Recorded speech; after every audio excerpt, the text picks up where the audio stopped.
നമ്മൾ ആദ്യം പോയ വീട്ടിലെ ചേട്ടന് തൊണ്ടയിൽ ക്യാൻസറായിട്ട് ട്യൂബ് ഇട്ടേക്കുക. രണ്ടാമത്തെ വീട്ടിലെ ചേട്ടന് തളർന്നു കിടക്കുക. മോനാ പ്രശ്നമൊന്നുമില്ലല്ലോ. അത്തച്ചമയം റിപ്പോർട്ടിങ്ങിനിടെ വളരെ അപ്രതീക്ഷിതമായി ഒരാളെ കണ്ടുമുട്ടുകയും മാതൃഭൂമി അത് റിപ്പോർട്ട് ചെയ്യുകയും ഒക്കെ ചെയ്തിരുന്നു. രാംകുമാർ എന്നാണ് അദ്ദേഹത്തിന്റെ പേര്. 100% കാഴ്ചാ പരിമിതി നേരിടുന്ന ഹനുമാൻ വേഷം ധരിച്ച ഒരാൾ.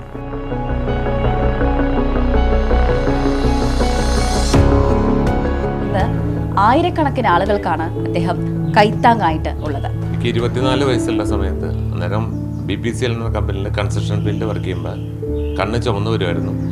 വെൽഡിംഗ് ലൈറ്റ് അടിച്ചാന്ന് വിചാരിച്ചാൽ മിണ്ടാണ്ടിരുന്നു. അപ്പോഴാണ് അറിഞ്ഞത് ഗ്ലൂക്കോമ എന്ന് പറഞ്ഞ അസുഖമായിരുന്നു. അത് ഒന്നും ചെയ്യാൻ പറ്റില്ല, നെർവെല്ലാം കട്ടായി, ടോട്ടൽ ബ്ലൈൻഡായി എന്നുള്ളൊരു ഇത് അറിഞ്ഞു. അത് മാനസികമായിട്ട് വല്ലാണ്ട് തകർത്ത് കളഞ്ഞു. അത് വല്ലാണ്ടായി. സൂയിസൈഡ് അറ്റംപ്റ്റ് 2-3 തവണയായി. അപ്പോൾ കൊച്ചിൻ റിഫൈനറി ഡയറക്ടറുടെ വൈഫ് മോളി കോശി വീട്ടിലൊന്ന് എന്നെ കൊണ്ടുപോയി. കൊച്ചി തുടങ്ങി അങ്കമാലി വരെ പല വീടുകളിലും കൊണ്ടുപോയി അവരുടെ വീട്ടിലേക്ക് വസ്ത്രം, ഭക്ഷണം, കാശുകൾ, മരുന്ന് ഇതൊക്കെ കൊടുത്ത് കൊണ്ടുപോയി ഒരു ഹോട്ടലിൽ കയറ്റി ഭക്ഷണം വാങ്ങിച്ച് തരുമ്പോഴാണ് എന്നോട് പറഞ്ഞു, മോനെ സ്വാദില്ലേ കഴിക്കാൻ? ഞങ്ങൾ നമ്മൾ ആദ്യം പോയ വീട്ടിലെ ചേട്ടന് തൊണ്ടയിൽ ക്യാൻസറായിട്ട് ട്യൂബ് ഇട്ടേക്കുക. അതിലൂടെയാണ് ഭക്ഷണം കൊടുക്കുന്നത്. അപ്പോൾ സ്വാദം എന്താണെന്ന് അറിയില്ല. രണ്ടാമത്തെ വീട്ടിലെ ചേട്ടന് തളർന്നു കിടക്കുക.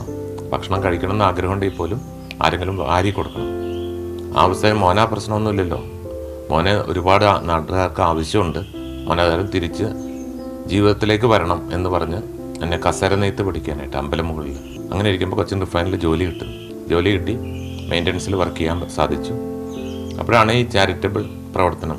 ഇന്ന് ഇന്ത്യയിൽ ഏതാണ്ട് 2 കോടിയുടെ അടുക്ക ബ്ലൈൻഡ് ഉണ്ട്, കാഴ്ചയില്ലാത്ത ആളുകളുണ്ട്. അപ്പോൾ എന്നെ കൊണ്ട് ചെയ്യാൻ സാധിക്കുന്നത് അതിലേക്കൊരു റൂട്ട് ചെയ്താലാന്ന് വെച്ച് ഞാൻ ഏതാണ്ട് 143 വീടുകളിൽ മരിച്ചപ്പോൾ ആ വീടുകളിലൊക്കെ കയറി ഇറങ്ങി നേത്രദാനത്തെക്കുറിച്ച് അവരോട് ചോദിച്ച് എല്ലാവരും എന്നെ അവിടെ നിന്ന് ആട്ടി ഓടിക്കുകയാണ്. എല്ലാ വീടുകളിൽ നിന്ന് എന്നെ കഴുത്തിന് പിടിച്ച് തള്ളി ഇറക്കി വിട്ടിട്ടുണ്ട്. അവിടെ നിന്ന് എൻ്റെ അമ്മയുടെ അമ്മ മരിച്ചപ്പോഴാണ് ആദ്യമായിട്ട് ഞാൻ കോർണി എടുപ്പിക്കുന്നത്.